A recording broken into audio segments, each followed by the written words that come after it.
E aí pessoal, sejam bem-vindos a mais um vídeo. No vídeo de hoje eu trouxe a resolução da prova de física do concurso da PRF 2019. A questão ela tem o seguinte enunciado: a figura seguinte ilustra uma prova de tiro ao alvo com arma de fogo. O alvo é um círculo de 20 centímetros de diâmetro e está localizado a 50 metros da extremidade do cano da arma. O cano da arma e o centro do alvo estão à altura de 1,5 m do solo, conforme nós podemos ver aqui na figura. Nessa situação, um projétil de massa igual a 15 gramas sai do cano da arma paralelamente ao solo com velocidade horizontal inicial de 720 km por hora. Tendo como referência a situação apresentada, julgue os itens a seguir, considerando que a aceleração da gravidade seja de 9,8 metros por segundo ao quadrado e desprezando as forças de atrito do ar sobre o projétil. Ou seja, após o disparo, o projétil estará sujeito apenas à força da gravidade. Não vai estar sujeito, por exemplo, às forças de atrito do ar ou qualquer outro tipo de força de atrito que possa vir a existir. Então, sabendo disso, nós precisamos descobrir o seguinte: se o deslocamento do projétil na direção horizontal ocorre de acordo com uma função quadrática do tempo. Como nós podemos ver, o movimento horizontal ele ocorre a uma velocidade inicial de 720 km por hora. E nós vemos que o projétil estará sujeito apenas à aceleração da gravidade. Desse modo, a aceleração da gravidade, pelo fato de atuar apenas na direção vertical, ela não terá componente nenhuma na direção horizontal. Ou seja, o projétil, após o disparo, ele irá em direção ao alvo, mas ele vai perdendo altitude devido à aceleração da gravidade. No entanto, ele irá com velocidade constante, pois não existe nenhuma componente de aceleração na direção horizontal. Existe apenas na direção vertical devido à aceleração da gravidade. Então, se não existe nenhuma componente de aceleração na direção horizontal, então o projétil ele não está sujeito a nenhuma força horizontal. Ele está sujeito apenas à força da gravidade. Então, baseado nisso, a questão 35 afirma que o deslocamento do projétil na direção horizontal ocorre de acordo com uma função quadrática do tempo. Na verdade, esse deslocamento não ocorre de acordo com uma função quadrática do tempo, e sim de acordo com uma função linear no tempo. Se a velocidade do projétil é constante, então ele estará sujeito à seguinte equação de movimento: o deslocamento horizontal, que nós podemos chamá-lo de x, será igual à velocidade inicial na direção x vezes o tempo, sendo que a velocidade inicial, v0, vai ser o próprio v0 igual a 720 km por hora, pois a velocidade inicial vai ser igual à velocidade inicial na direção x, pois a velocidade é constante ao longo do eixo x. Essa expressão que eu acabei de escrever, ela é oriunda da seguinte expressão: nós temos x igual a x0 mais v0xt, sendo que esse v0x é pelo fato de a velocidade ser constante ao longo do eixo x. Esse x0 estaria associado à posição inicial do projétil. Se nós admitirmos que o deslocamento ele inicia aqui nesse ponto, ou seja, no cano da arma, nós podemos adotar essa posição inicial como sendo nula. Então, nós teríamos essa expressão dessa maneira simplificada. Então, a função horária para o movimento horizontal será igual a v0x vezes t, sendo que a velocidade inicial, v0, que nós vimos que é igual a v0x, pelo fato de a velocidade ser constante ao longo do horizonte, e igual a 720 km por hora. Sendo que Se nós quisermos escrever essa velocidade em metros por segundo, nós podemos simplesmente dividindo 720 por 3,6, obtendo 200 metros por segundo. Então essa é a velocidade. Então se nós substituirmos essa velocidade na função horária da posição ao longo do horizonte, nós teremos 200t.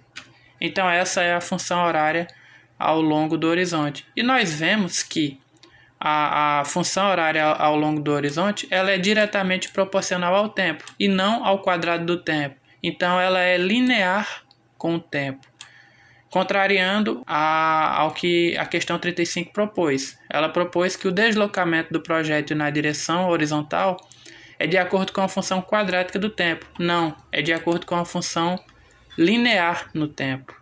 Seria uma função quadrática no tempo, por exemplo, o deslocamento na direção vertical, que nós teríamos, por exemplo, y igual a y0, ou seja, a posição inicial, mais a velocidade inicial na direção y vezes o tempo, menos meio de gt ao quadrado. Essa seria a expressão, por exemplo, para o deslocamento na direção vertical. Esse menos, mais adiante eu explicarei o motivo de ele ser negativo. Aqui o motivo de aparecer esse menos na função. Aqui nós vemos que o deslocamento na direção vertical, sim, é uma função quadrática no tempo. Mas o deslocamento na direção horizontal é linear no tempo. Portanto, a questão 35 tem um gabarito errado. Então, a próxima questão que nós temos, ela afirma que na situação em tela, o projétil atingirá o alvo. Então, vamos ao quadro ver se o objeto ele atinge o alvo ou não. Essa questão ela apresenta a seguinte situação. Nós temos um atirador e ele precisa acertar o alvo de 20 centímetros que está a 50 metros de distância, sendo que esse alvo está a uma altura de 1,5 m e o cano da arma está alinhado com o centro desse alvo também a uma altura de 1,5 m. Então nós precisamos determinar se um projétil saindo com a velocidade inicial horizontal de 720 km por hora vai atingir esse alvo. O que nós sabemos é que esse projétil ele só vai ter velocidade inicial na direção horizontal, porque a força da gravidade é a única força que vai atuar sobre o projétil ao longo desse trecho, porque as forças de resistência do ar, por exemplo, e de atrito são desprezíveis. Então, só teremos força atuando na direção vertical. Então, será que o projétil vai atingir o alvo ou não? Para que nós possamos determinar se o projétil ele vai atingir o alvo ou não, nós podemos utilizar esta expressão para o deslocamento horizontal. Nós temos que o deslocamento horizontal vai ser a velocidade inicial vezes o tempo. E daqui nós podemos determinar qual que é o intervalo de tempo que o projétil leva para percorrer 50 metros, que é dado por esta expressão. Sendo que o deslocamento é de 50 metros. E a velocidade inicial, se nós dividirmos 720 km por hora por 3,6, nós vamos obter 200 metros por segundo. Então nós teremos aqui o 200. Nós cancelamos e vamos obter 5 por 20, 0,25 segundos. Então esse é o tempo que um projétil leva para percorrer 50 metros, saindo com essa velocidade inicial. Agora que nós conhecemos o intervalo de tempo, nós podemos determinar o deslocamento efetuado pelo projétil verticalmente. Então, o deslocamento vai ser o produto entre a velocidade inicial vezes o tempo, menos meio de gt ao quadrado. Por que menos? Porque a altura está diminuindo à medida que o projétil avança em direção ao alvo. A velocidade inicial na direção y era zero, porque o projétil ele saiu com a velocidade inicial apenas na direção horizontal. Então esse termo aqui todo vai sumir. Então o deslocamento vai ser menos meio de gt ao quadrado, sendo que g é a aceleração da gravidade. Quando nós substituirmos o g aqui e está multiplicando o meio, ou seja, vai ficar g sobre 2, então vai ficar 9,8 sobre 2, que é 4,9. Nós tínhamos um menos, eu vou repetir esse menos, e aqui o intervalo de tempo que eu vou utilizar é esse intervalo de tempo que nós obtivemos. Então nós vamos ter 0,25 ao quadrado. Quando nós substituímos, nós vamos obter um ΔY igual a menos 0,306 metros, o que dá em torno de 30,6 centímetros na direção vertical. Sendo que, para que o projétil ele atinja o alvo, o deslocamento máximo que ele tem que ter, tem que ser o deslocamento equivalente ao raio desta área que eu estou sombreando. Por quê?